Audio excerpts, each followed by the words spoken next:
A história do Sindicato dos Trabalhadores Metalúrgicos de Timóteo e Coronel Fabriciano, o Metazita, é temperada por uma alquimia que transcende os objetivos comuns do sindicalismo brasileiro. A própria fundação do sindicato se deve à preocupação da Acesita, Aços Especiais de Itabira, em erradicar uma epidemia de tuberculose, momento em que a empresa incentivou a instituição de um sindicato assistencialista e patronal. Daí em diante, a cada página que se vira, grupos políticos, a igreja e o poder econômico oferecem novas oportunidades de degustação. A postura assistencialista vai aos poucos se tornando mais sindical, marcada por fatores picantes como disputas pelo poder político, intervenções do regime militar, abusos, greves, paralisações e tudo mais. Hoje, o Metazita está instalado na Avenida Monsenhor Rafael, número 155, na cidade de Timóteo. Seus 1.726 metros quadrados de área construída acomodam seus departamentos funcionais, oferecendo também serviço de barbearia, academia de dança e ginástica, cursos de datilografia e violão. Seus sindicalizados contam ainda com assistência médica e jurídica, convênios com estabelecimentos comerciais e de serviços. Uma colônia de férias instalada no Pontal do Ipiranga oferece uma boa opção de lazer.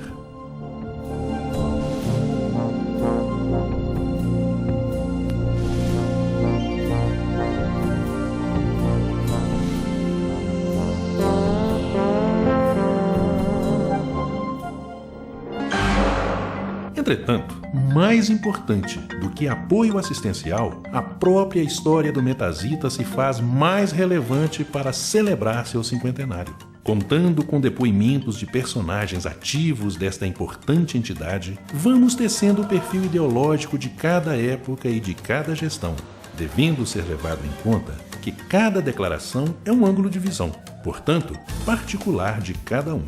Assim, entre afirmações e controvérsias, vamos passeando no tempo, na busca da compreensão e do entendimento. Como resultado, depois de meio século de vida, temos uma instituição consolidada, cujo poder de alcance é capaz de mudar toda uma história de uma região, o que o coloca em posição de destaque nos cenários estadual e nacional.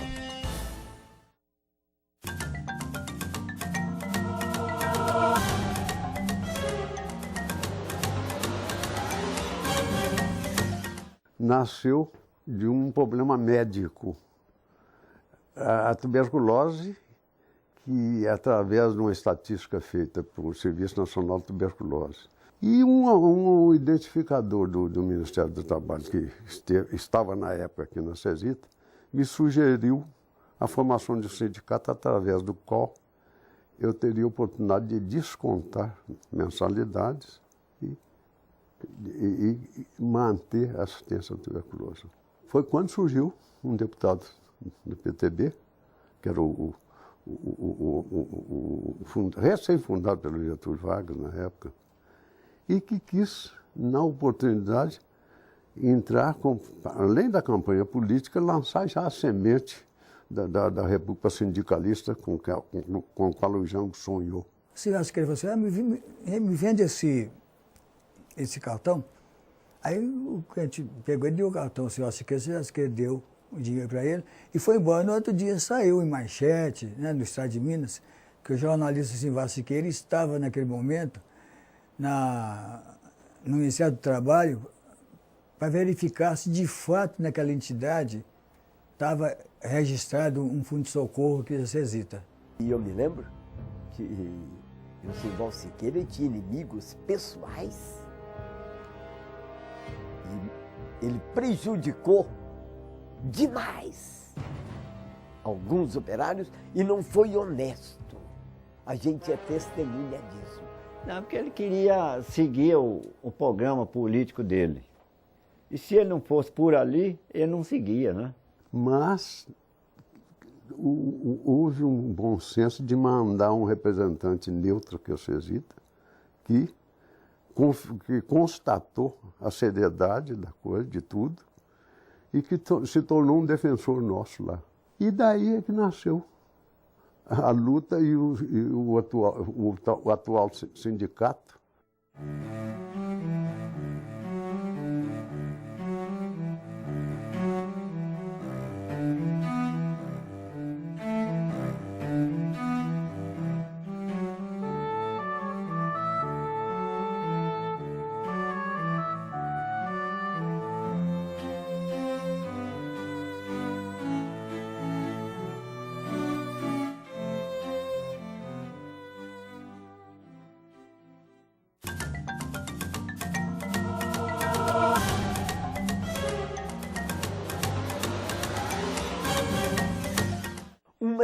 Uma atitude duvidosa. Traíam os operários, enganavam os operários, faziam acordos em nome da classe, diferente do que a classe queria. Concessões. Isso era coisa muito clara que todos viam. Eu só sei que ele começou a dar um arranco, né, para o lado certo, que é o lado trabalhador, foi na presidência do José Pimenta, o presidente que teve. Ele entrou com a Cesita acreditando nele, né, mas ele traiu, que chegou lá e fez um movimento muito grande e nós tiramos, nessa ocasião, um aumento de 35%, que era muito dinheiro naquela ocasião. Esse Pimenta, nós pusemos ele lá, tal, presidente. E a gente chegava lá para resolver o problema, ele falava que estava tomando providência, mas nunca resolvia nada. E aí o pessoal falava, sabe qual é a providência que ele estava tomando? Tinha uma cachaça na época que chamava Providência. Então ele falava que estava tomando providência. Mas era essa cachaça que ele estava bebendo, né? Lá no sindicato, em qualquer lugar.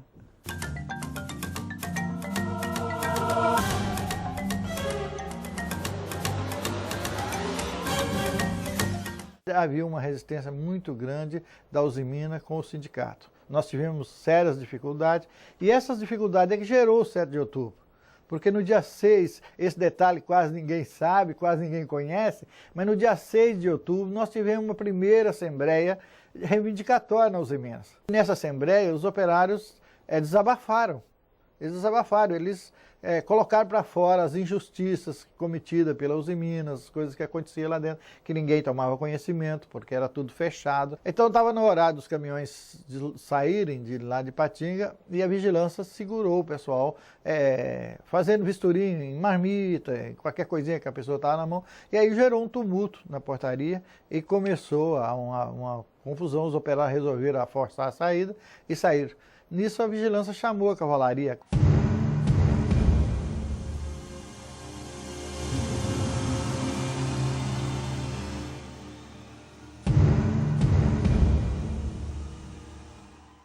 Ó, o senhor não está sabendo? Muita gente ferida lá no hospital Nossa Senhora do Carmo. Vou lá ao hospital, o padre Antônio Rocha estava atendendo alguns doentes, fazendo unção dos doentes, e ele falou comigo, aqui está sob controle, eu estou olhando os doentes. Você vai a Ipatinga, que está uma confusão tremenda lá. Quando eu chego em Ipatinga, na entrada ali do horto, onde estão os bretas hoje. Os operários tinham incendiado um caminhão, estavam marretando o caminhão, destruindo. E o Geraldo Ribeiro falou comigo, não adianta. O sindicato de Ipatinga não obedece ninguém. Para motivar o Geraldo Ribeiro, eu falei com ele. É melhor que haja alguém mandando pôr fogo do que cada um pondo fogo por conta própria. Eles estão desnorteados, está faltando uma direção. Naquele momento, nós precisávamos realmente de conciliação. Nós precisávamos de negociar alguma coisa, né? Nós estávamos tentando tirar a tropa lá de lá. E quando nós conseguimos que o capitão retirasse a tropa, nisso nós deslocamos, a comissão deslocou de lá para cá, do escritório para o ponto. Quando chegamos em um determinado lugar, começou o tiroteio. E aí o caminhão passou por nós, né? Inclusive atirando, eu rolei pelo chão, porque as balas estavam zunindo em cima da gente, e aí eles saíram atirando, e aí quando eu cheguei naquele campo, era um campo de batalha, onde tinha diversas pessoas mortas, diversas pessoas baleadas. Quantos que morreram? Francamente, a gente só ficou sabendo através mesmo de jornal e nunca há número muito determinado, não. O que é certo, os mais entendidos, 8, 12, há outros que falam dezenas.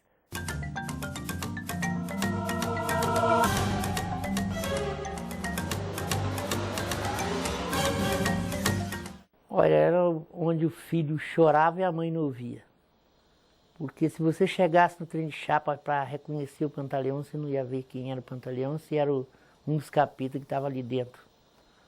Então era muito sofrido e a gente tinha que manusear as chapas para a laminação do desbasto ao segundo passo, ao terceiro passo, que era da terceira gaiola.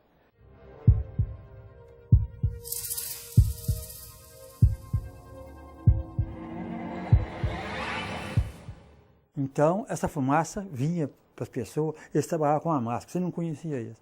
Um sapatão que eles usavam lá no tamancão, solão alto assim, eles andavam assim com aquele sapato como se fosse um robô. Então, veja bem, você tinha que tomar água e correr lá e tomar um comprimido de sal para repor o sal novamente, né, para o organismo. E a ambulância ficava lá, de vez em quando o cara sofria um desmaio lá, a gente pegava o cara de qualquer maneira, botava dentro da ambulância, corria com ele para o hospital. É um comprimido que daqui até hoje ninguém, quer dizer, no meu tempo, muito desomou ele, que até hoje ninguém entendeu porque tomou aquele comprimido.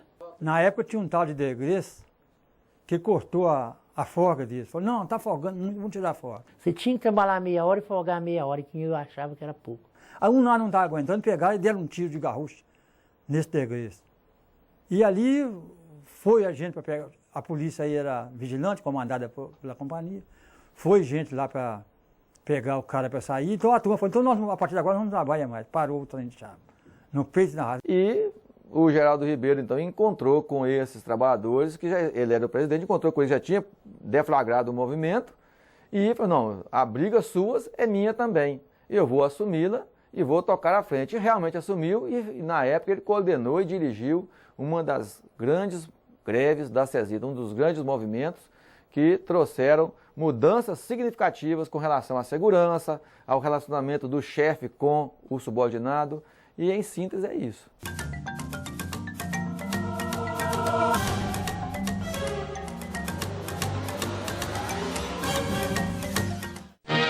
No magnífico anfiteatro da Praça dos Três Poderes, Brasília, a mais moderna e a mais jovem capital entre as nações do mundo, vive mais um grande momento histórico. Me pareceu que é uma demarcação aí, nos anos 60. Vem o golpe militar, é um período de retrocesso para a classe trabalhadora, né, no sentido de que o Metazita teve os seus interventores. Então, deu o golpe. A primeira pessoa que eles prenderam foi o Miguel Arraes, de Pernambuco, né? Prenderam o Miguel Arraes, prenderam o Simval Bambirra e mandou nos prender. Quem teve força, teve dinheiro para fugir, fugiu para o exterior. Nós não tivemos, fomos para a cadeia. Aí eu fui lá, lá atender o Serrinho e tal, ver o que é, ele estava com problema, a senhora dele tinha ganho criança.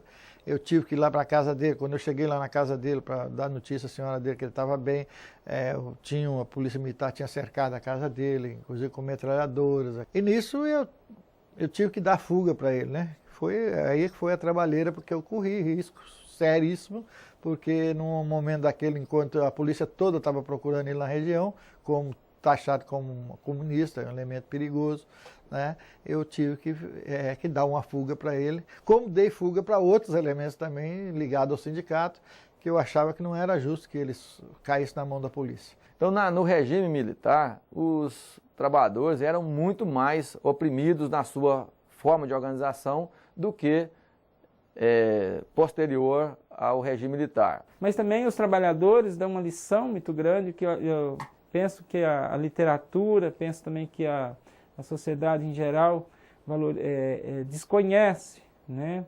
Que é naquele silêncio, naquela opressão que marcou o regime militar dos anos 60, os trabalhadores eles são capazes de articular uma resistência, que é uma greve no chão da fábrica. Que nós estávamos vivendo uma recessão brava, poder aquisitivo muito baixo, salário baixíssimo, sindicato totalmente inoperante, e surgiu, não se sabe como, um movimento dentro da empresa chamado de Jack Misturador, que era uma forma do trabalhador manifestar o seu descontentamento em relação à situação que ele estava enfrentando. O que acontecia é que nenhum produto da Cesita chegava no final da linha em condição de ser expedido. Sempre o controle de qualidade barrava. Eram misturas que eram feitas no decorrer do processo de produção que ninguém sabe quem foi o autor.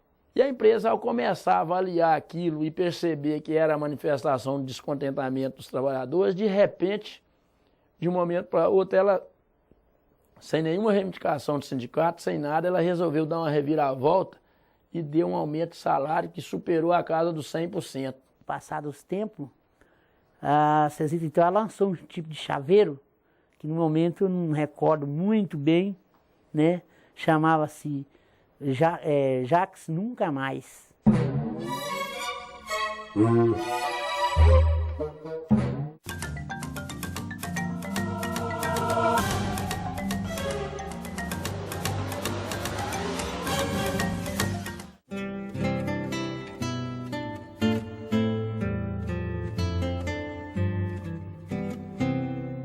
A página Benepó nunca foi bem escrita e explicitada. Monsenhor Rafael veio para cá em 1950. Monsenhor era muito idealista, muito paternal e fez um trabalho maravilhoso. A companhia fez um acordo com o Monsenhor Rafael, fez um contrato com o Monsenhor Rafael, para ele assumir a responsabilidade jurídica do trabalho do reflorestamento e do carvão. Por quê? Porque a beneficência popular era de utilidade pública federal. Estava isenta dos encargos sociais. Os operários eram fichados juridicamente na Benepó, da beneficência popular. E Monsenhor Rafael não tomava conhecimento de nada do que se passava. As pessoas que trabalhavam na Benepó, cujo responsável direto era Monsenhor Rafael, eram massacrados. A diferença era imensa. Não tinham salário. Por que Monsenhor fez isso? Coisa daqueles tempos, achando que estava fazendo um bem. Por quê? Porque entrava o salário do operário, do homem, o salário da mulher, o salário dos filhos, um pouquinho de cada um lhes dava garantias. Mas não tinham os direitos legais. A companhia falhou muito. Mas só que a qualidade desse emprego é que ficou muito a desejar, né? Então, e é também uma forma de esvaziar, né, os sindicatos, né? Porque aí o sindicato fica de pé e mão amarrada para fazer um enfrentamento no plano legal.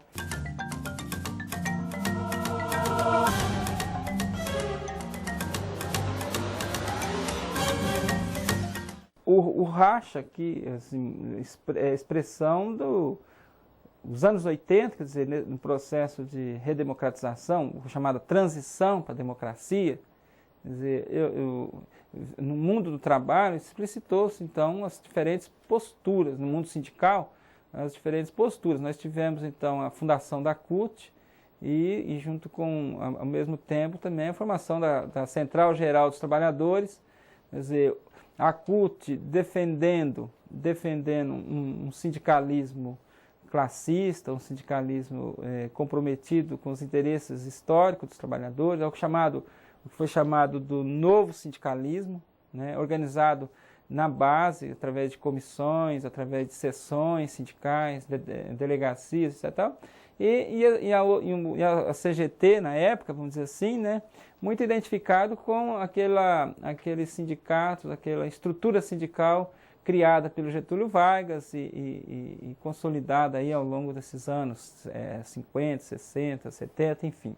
E isso foi acontecendo até que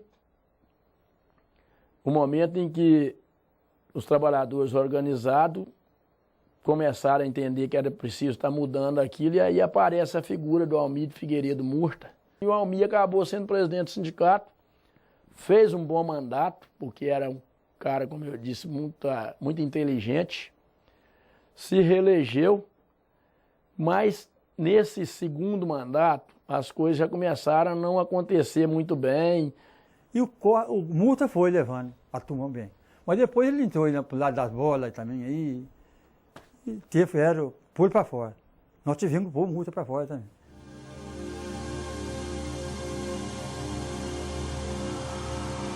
E o Costa sai da CUT, ele que tinha sido inclusive da direção nacional da CUT, e vai para a força sindical e se junta com o Almir, que ele havia ajudado a derrubar, para tentar tomar o sindicato da mão da CUT. E numa eleição onde concorreram 3 chapas, a nossa da CUT, a do Costa da Força Sindical e uma terceira chapa ligada à CGT, nós ganhamos as eleições com quase 70%. Então eu não admito, em hipótese alguma, que nós tivemos uma junção para beneficiar o segmento patronal. Nós tivemos, como já disse, uma reconciliação pelo respeito que ele teve comigo, com os trabalhadores que estavam comigo, pelo respeito que nós tivemos com o que ele tem de positivo e de bom, todos nós temos de bom e de ruim. Mas olha, destacar bom vai ser difícil, viu? Porque, olha para você ver, o que arrumou coisas na greve de 30 dias foi o Costa, e no fim o Costa dá a pelegada ali também.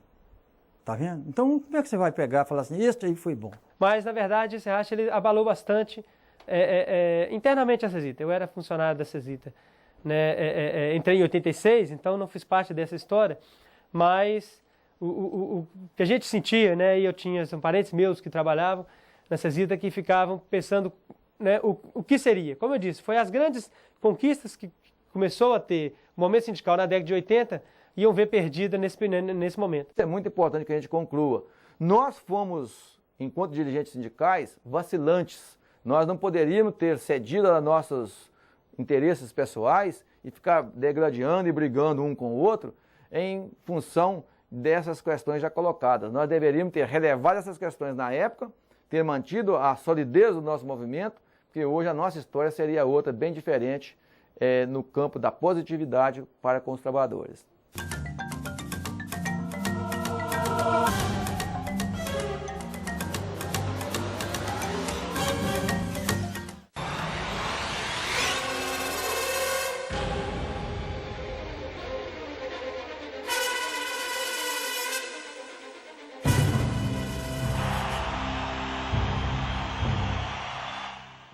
Mas a CESITA só reconheceu o sindicato mesmo através da parada de 11 dias que aconteceu também no ano de 63. E aí ela passou, a partir dali, ela passou a respeitar os sindicatos, né?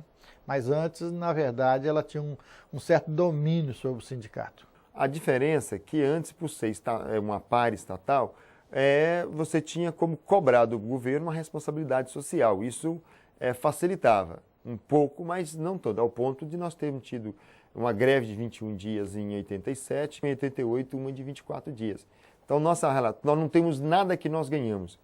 Nosso sindicato sempre foi um dos primeiros a conquistar tudo, porque a categoria era combativa. Com o Costa, nós conseguimos as 5 letras, nós conseguimos restaurante, porcentagem em horas extras, foi bem articulado, e as 5 letras, que estourou a boca do balão. Após 2 anos de briga da empresa ter metido a mão, nos roubado a 5ª turma, e a gente ter tentado, né, por decisão da categoria, conquistar na justiça a volta das 36 horas, e não conseguimos. Nós fizemos uma greve de 10 dias, a primeira greve da siderurgia após privatização. E saindo vitorioso dessa greve também, com a reconquista das 36 horas semanais, com estabilidade no emprego por um período e com a retomada do respeito. Nós tivemos hoje a década de 80 todinho, que foi do movimento sindical. As grandes conquistas da classe trabalhadora brasileira foi na década de 80. Quando chegou na década de 90, com a privatização, nós começamos a perder espaço, a perder campo. E isso é um caso muito sério. E aí nós precisamos de estar. Nós ficamos 10 anos, né, um exemplo claro disso são os trabalhadores da CESITA. Nós ficamos 10 anos sem uma greve, a última greve foi em 89, quando foi agora 2000 que nós conseguimos fazer uma paralisação. Né, e, diga de passagem, bastante vitoriosa. Então nós estamos buscando justamente essa conscientização, essa politização novamente desses trabalhadores.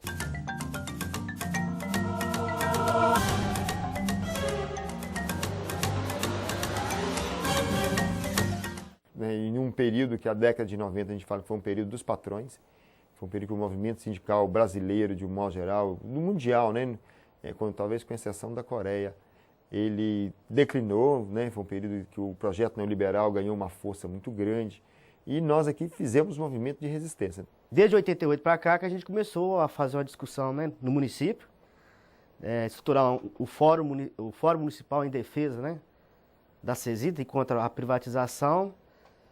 Esse fórum ele foi crescendo, mobilizando todos os movimentos populares, né?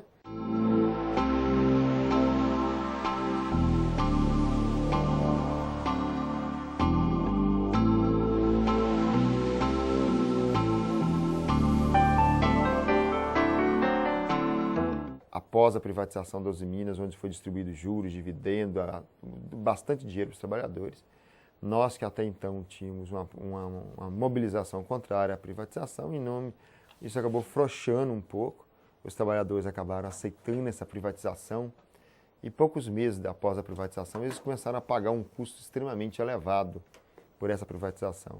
O presidente da empresa recém-privatizada, Wilson Brumer, chega e em apenas uma semana faz 2.000 demissões. Só que depois da privatização acaba tudo isso. Ela elimina mais de 4.000 postos de trabalho, entendeu? Achata o salário, aumenta a produtividade dela.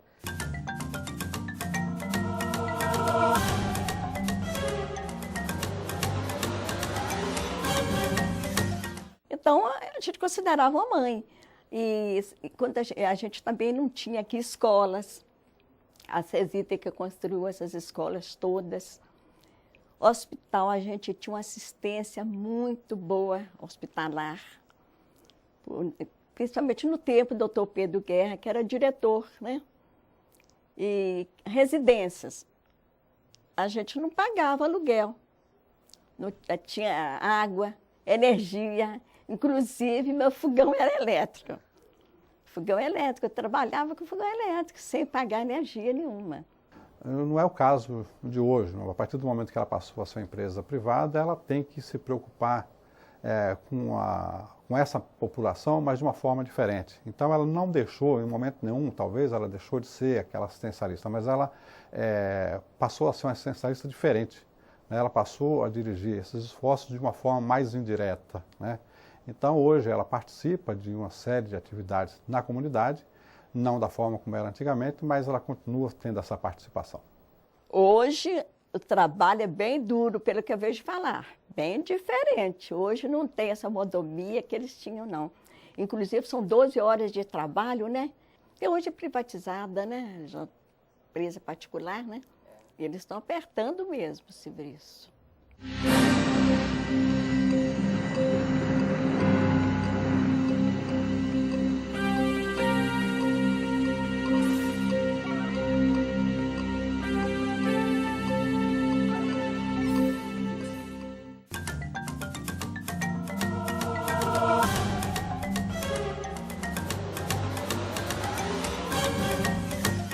A relação deve ser neutra.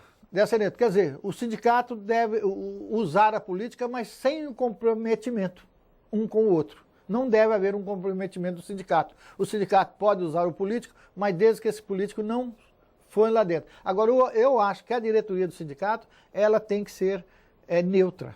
ela não deve participar de movimentos políticos. Ainda assim, são realidades diferentes, porque quando você está no sindicato, você representa os interesses de uma categoria.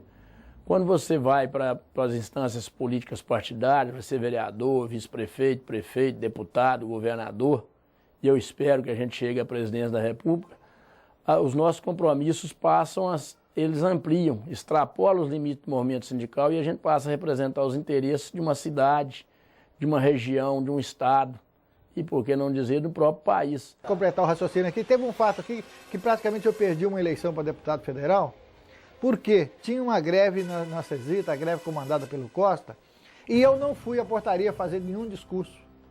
Justamente porque eu não concordava, se na minha época eu não concordava com o sindicato ligado à política, eu também não quis intervir, apesar que eu era deputado estadual, eu era candidato a deputado federal, eu não fui à portaria fazer discurso, pedir voto e nem fazer demagogia lá na portaria na época. Apesar de defender a inserção dos trabalhadores em todos os espaços políticos da sociedade, nós achamos que o sindicato tem que ser independente de partido, independente de qualquer maneira. O sindicato é um instrumento de luta dos trabalhadores.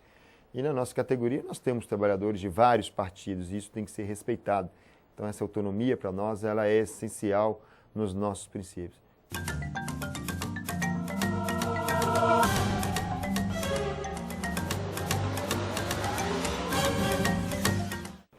Sobre o aspecto financeiro, nós temos nós estamos passando por um momento crítico, né? Porque nesse período pós-privatização, né, e como a receita principal é em função das mensalidades, né, nós tivemos uma queda, uma redução brusca na receita, porque antigamente era um período, né, antes privatização, e pós nós tivemos uma queda de 8 mil para 3 mil trabalhadores. Então foi uma queda na receita considerável, onde de uma forma ou outra nós não deixamos de estar mantendo o nosso propósito político enquanto sindical. E a nossa dificuldade hoje é justamente estar buscando parcerias, renovação de fontes alternativas de receita. Esse é o nosso desafio. Então, o que faz a diferença hoje, principalmente no Metazita, e eu posso dizer de carteirinha, por já estar lá 3 mandatos, é que hoje a gente não tem preguiça de pensar. Então a gente recebe as informações, a direção está sempre sentando e sempre buscando alternativa. Hoje o direcionamento do sindicato para uma ação política era voltado para uma conscientização da classe, não só política, mas uma conscientização sindical. E hoje o grande desafio que eu vejo é justamente o trabalhador ter, e nós temos que ser esse instrumento, e essa é a nossa preocupação enquanto sindicato, é possibilitar que o trabalhador tenha consciência dos seus direitos. E que ao mesmo tempo que tenha consciência, ele tenha força e acredite na mobilização de estar conquistando uma justiça social. A forma como eles conduziram até agora, eu acho que eu tenho que parabenizar por essa performance, não só os dirigentes atuais, que eu vejo que mantêm essa característica, como os primeiros, né, os veteranos, que conseguiram tocar durante todo esse tempo e transformar esse sindicato num sindicato de destaque no cenário nacional, né, e principalmente perante a CUT.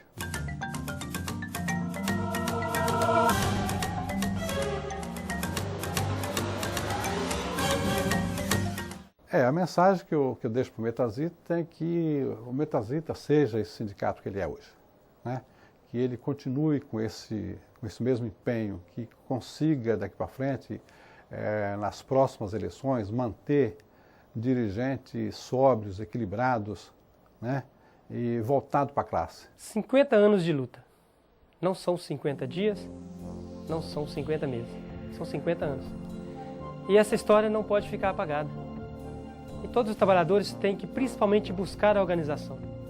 É com isso que a gente mostra que a construção do mundo que a gente quer viver, a gente vai conseguir, mesmo que leve 100 anos. Se for levar 100 anos, nós já caminhamos a metade dessa estrada. E com certeza nós vamos estar fazendo com que as pessoas que vêm suceder a gente tenham a mesma visão e tenham a mesma capacidade, tenham a mesma objetividade de estar construindo este mundo melhor.